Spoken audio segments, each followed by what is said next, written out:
Each approval, you won't believe, is almost 2-year process. Regulation has to be smooth. Definitely it has to be, there is certain level of compliance is required. There is no doubt. But unwanted regulations is creating issues. Latest entrance into the market is this Brigade and all other players are coming into Kerala. Definitely Kerala is a GCC potential.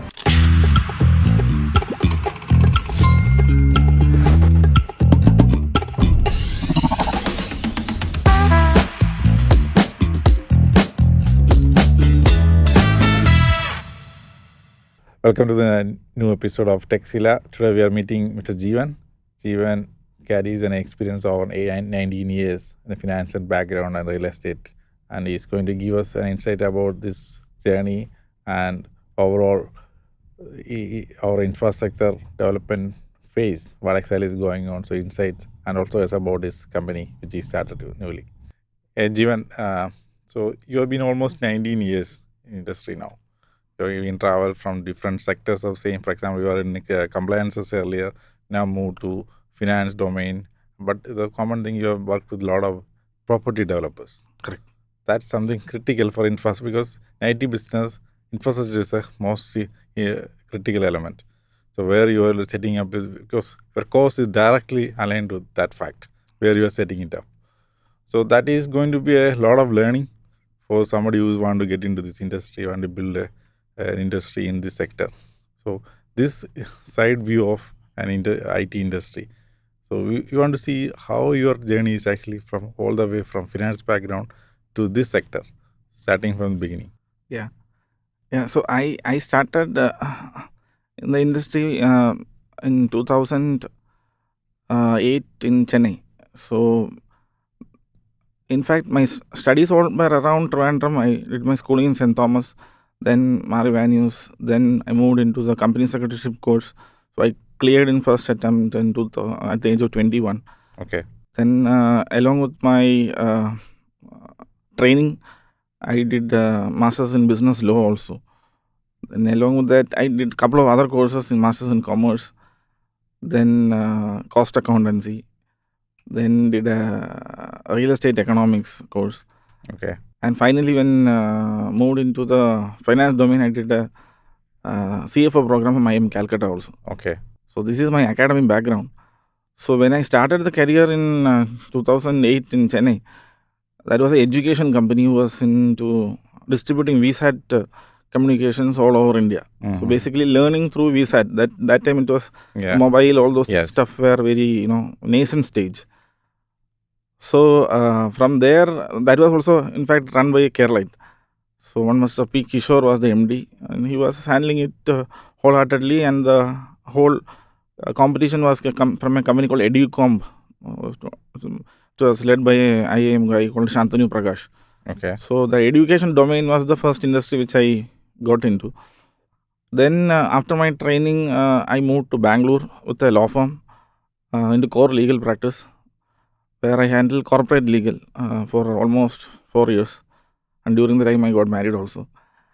So during those days, we have in almost all law firms, we have mainly 4 practice areas: corporate, litigation, intellectual property, and core real estate. So in corporate, we have different verticals where compliance will be given utmost importance by most of the corporate who is investing into India.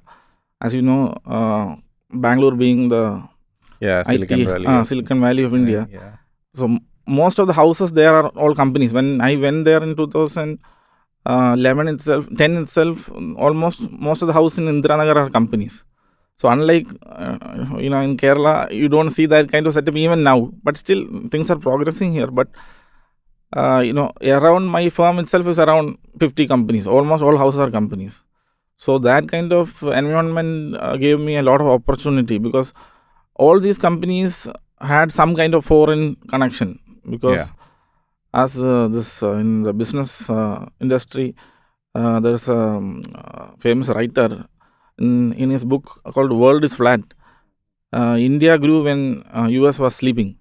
So all the IT years grew during the sleep time of US. So that was the whole lot of opportunity for a professional who is in Bangalore. because those investment, be it from US, Europe, or any other Scandinavian countries, all the investments had some connection with Bangalore, because most of the IT professionals were Belongs to Bangalore, yeah. running the things there. So that gave ample experience, because as far as Foreign Exchange Management Act of India is concerned, it gave 100% open for IT.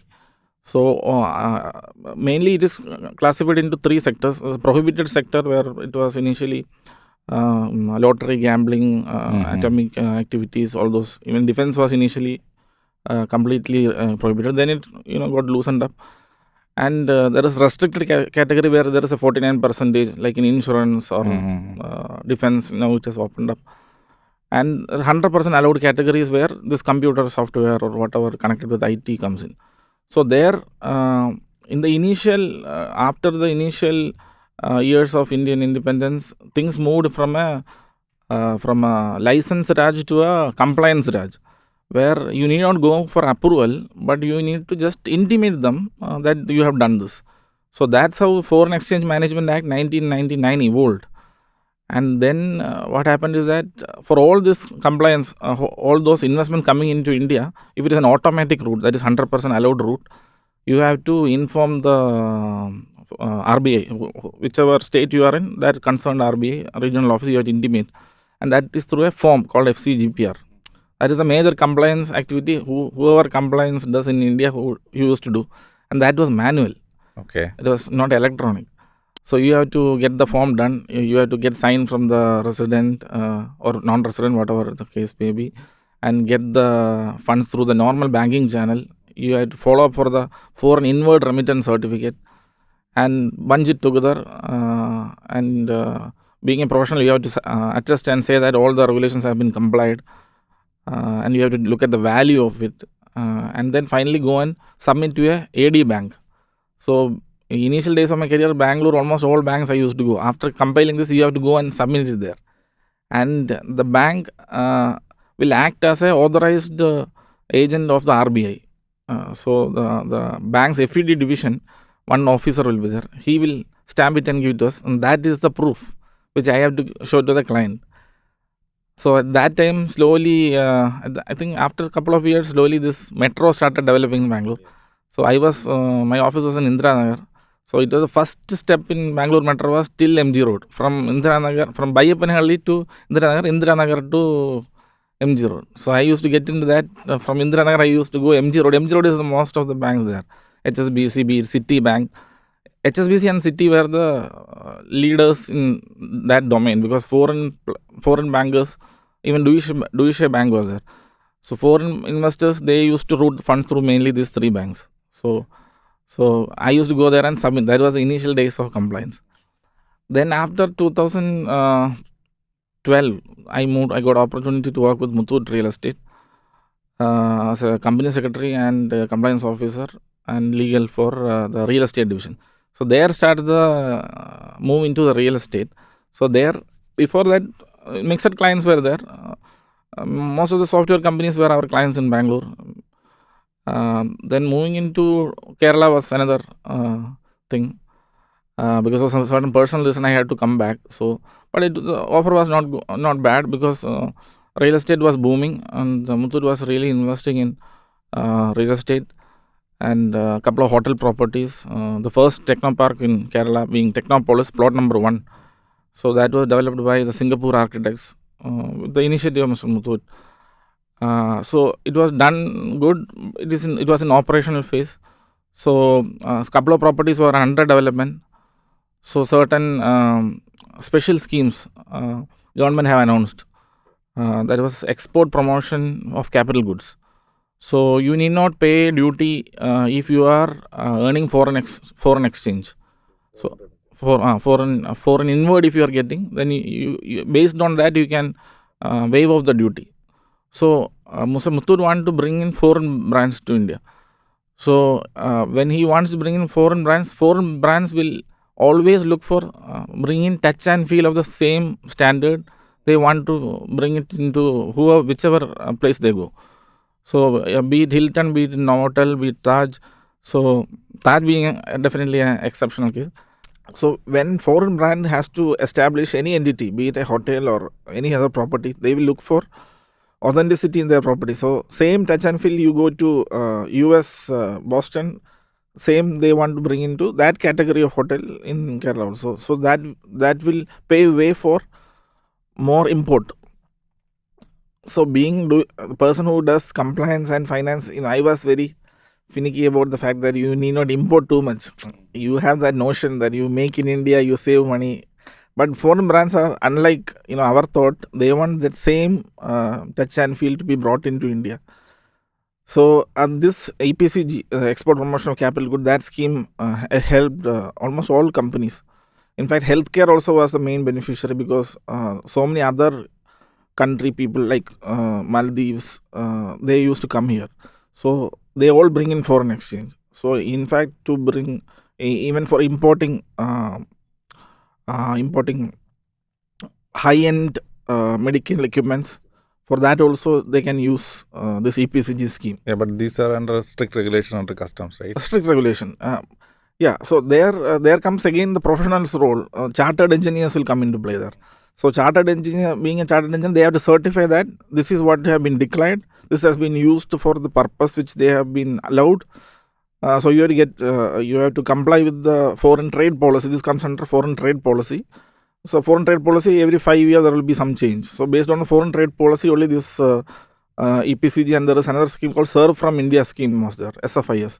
So under both the schemes, we used to take advantage of the scheme, and definitely compliance is a major part. And if you don't comply, then it will come back with the baton, with a beat, saying this much interest you have to pay. So you have to be very careful there.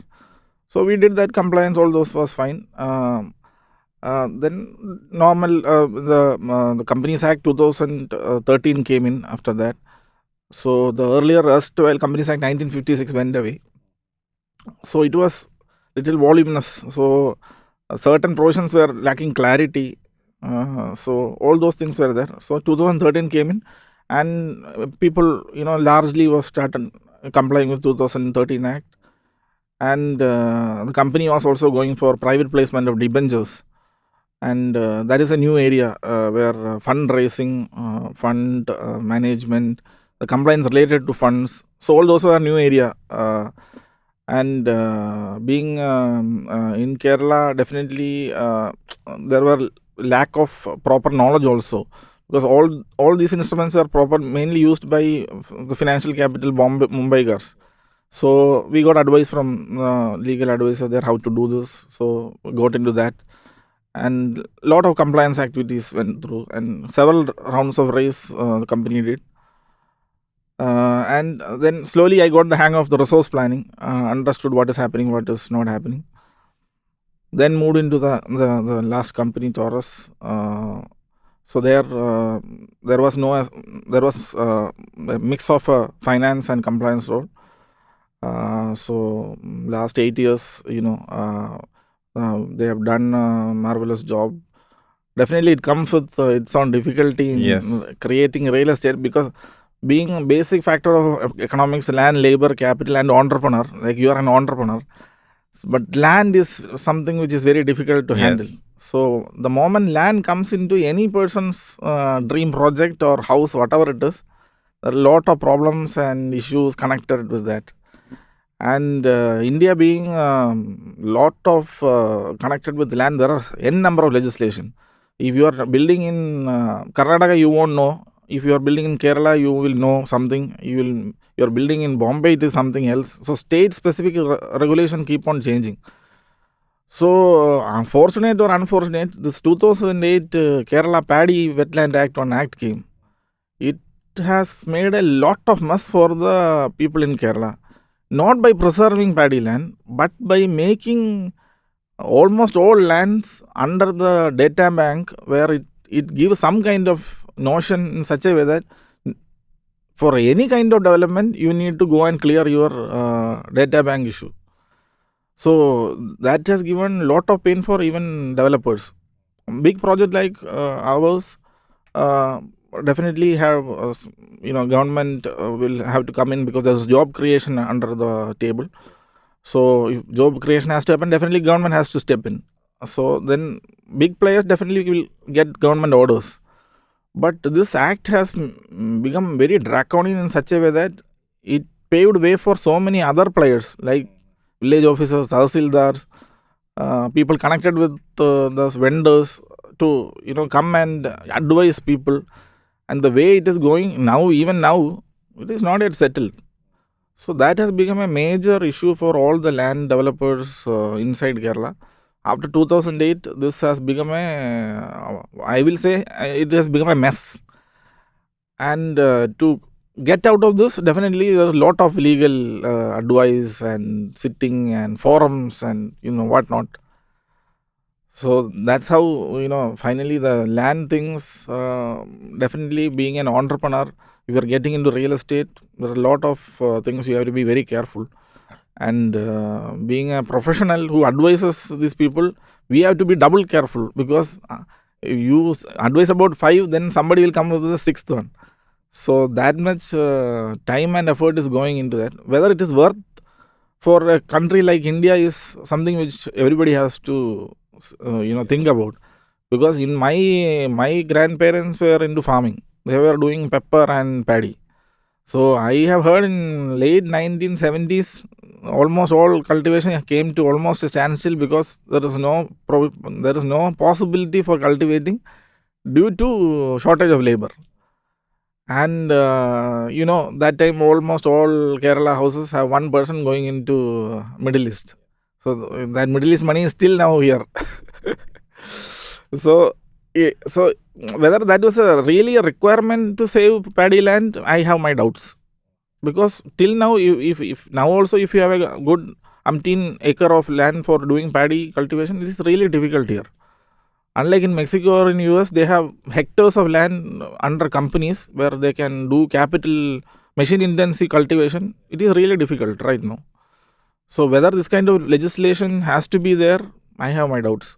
But different thought process, different political parties have different opinions. Project like this, Techno Park, they're directly under government. So still they are not able to survive this kind of scenarios. Yeah. And in fact, getting into the project specific issues, there are different type of stakeholders. So everybody have their own interest in the matter. Unless your money is going into the soil, others are not bothered. If it is your hard-earned money, your hard-earned company's money, then it will pinch your pocket. Then you will be aware, you will be alert.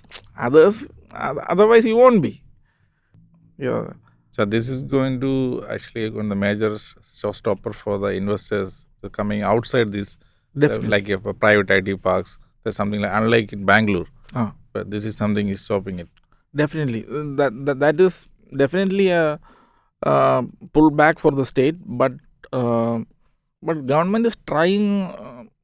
Even though government is trying, the people around here, I don't know. There are certain apprehensions in their mind whether this development is good for them. Kerala being always praised for its green beauty and greenness, whether they have that sense that whether it will everything will go off. Is it because of their fright in their mind, or is it because I don't know whether it's kind of colonialistic or capitalistic mindset, whether nobody should come here, or that kind of things are still there. But definitely things are changing. Definitely improvement is there in the sector. Government is trying to bring in a lot of projects. Like in earlier Women Chandi government time, only actually this project came in 2013 through Global Investor Meet. So now also our Honorable Chief Minister right now also, they are also trying invest in Kerala. Also they tried. It's not like they are not trying. But at the end of the day, when people come in and invest, whether things are going in smoothly, that also they have to ensure. So maybe I think they have done something with our earlier managing director also. They are also into this high power committee and all, who will guide the government what to do, what not to do.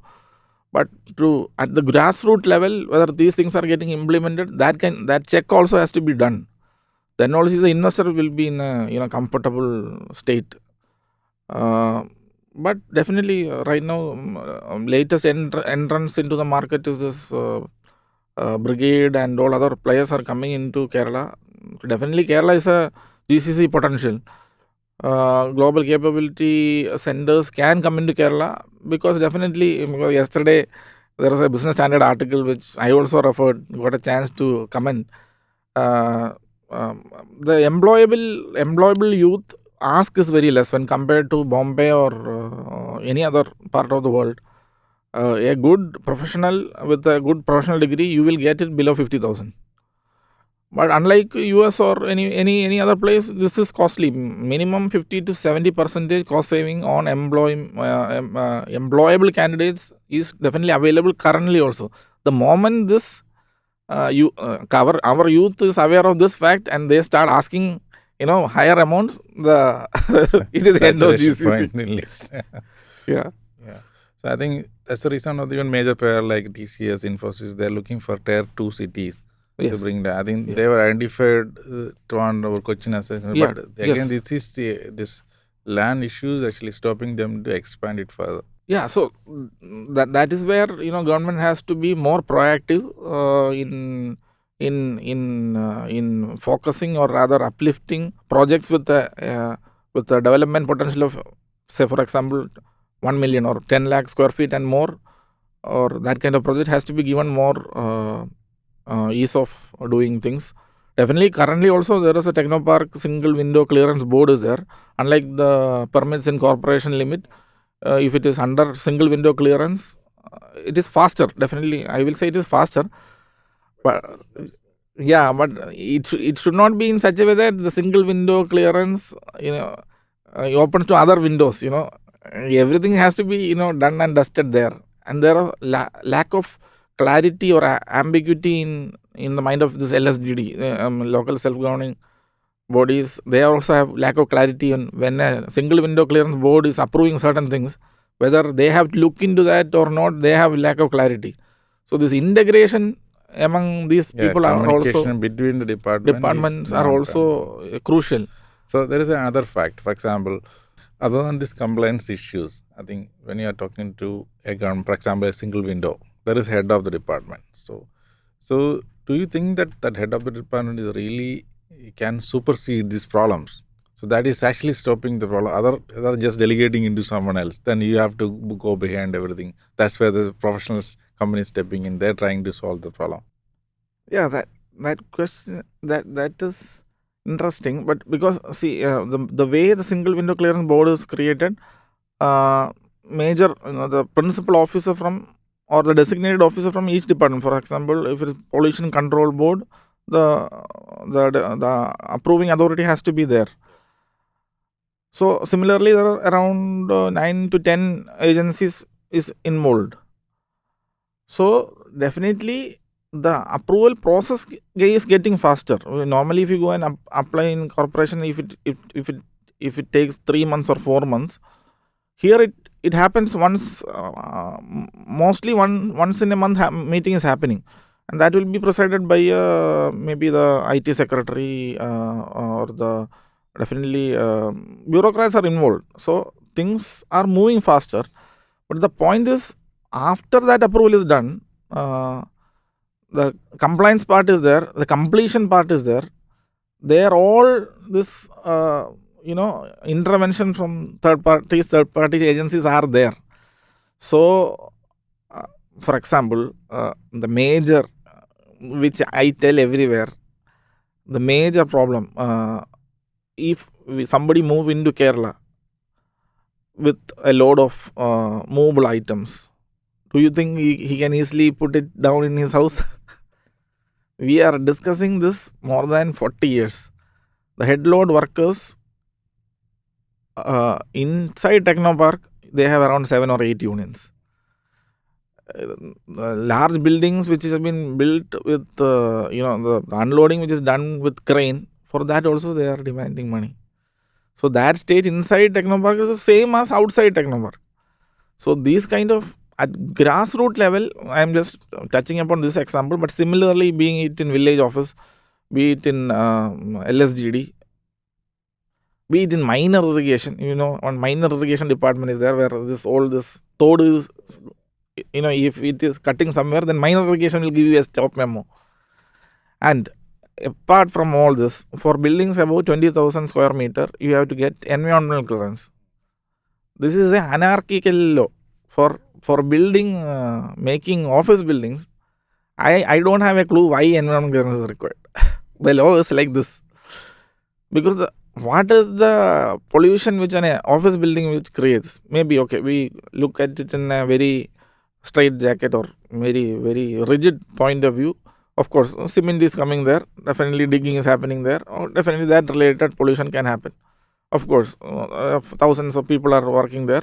Definitely, that if they stay in their residence also, it will get polluted. But being in office environment, how much pollution they will create, I don't know. Of course, if it was a chemical factory, definitely pollution clearance is required. For office buildings more than 20,000 square meter, this clearance is required. And this clearance is a big task for most of the builders.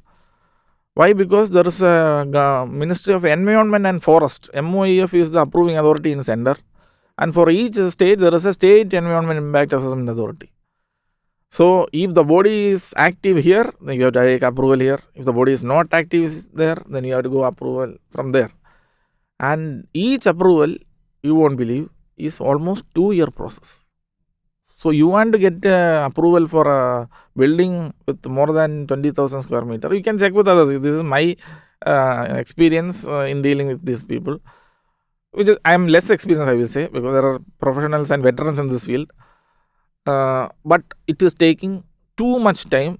Whether it is really required or not, I have still doubt for an office building. If it is a industry, if our people allow industry to come here, that's a different story. If it is a chemical factory, or suppose, or any other industry for that matter, for that definitely this is required. For these things, it is taking 2 years. So 2 years is a hell lot of time. For an investor who is ready to come and invest with ready infrastructure, in fact, the builder can complete the building in 24 months' time. 18 months' time also people can complete. 2 years depreciation level. That's what I'm thinking. Yeah, this is too much. And if for any modification, then again you have to go there. So these kind of issues is still a bottleneck for infrastructure developers. So, and who is getting rewarded in all these things are all these third-party people who, does this... do the logistics, managing all these things, consultants. They are the people who are getting really rewarded. Because they have work. Because this is a really painful task and one cannot do it alone. They have to appoint some professional. Definitely work is happening. But whether it is worth that much hassle, I have my doubts. So that is one area maybe if government wants to look at this field again, that is one area where government can definitely cut down this regulatory hurdles. The regulatory hurdles definitely will pull down development. Regulation has to be smooth. Definitely it has to be, there is certain level of compliance is required. That is no doubt. But unwanted regulations is creating issues. This is one main thing in that.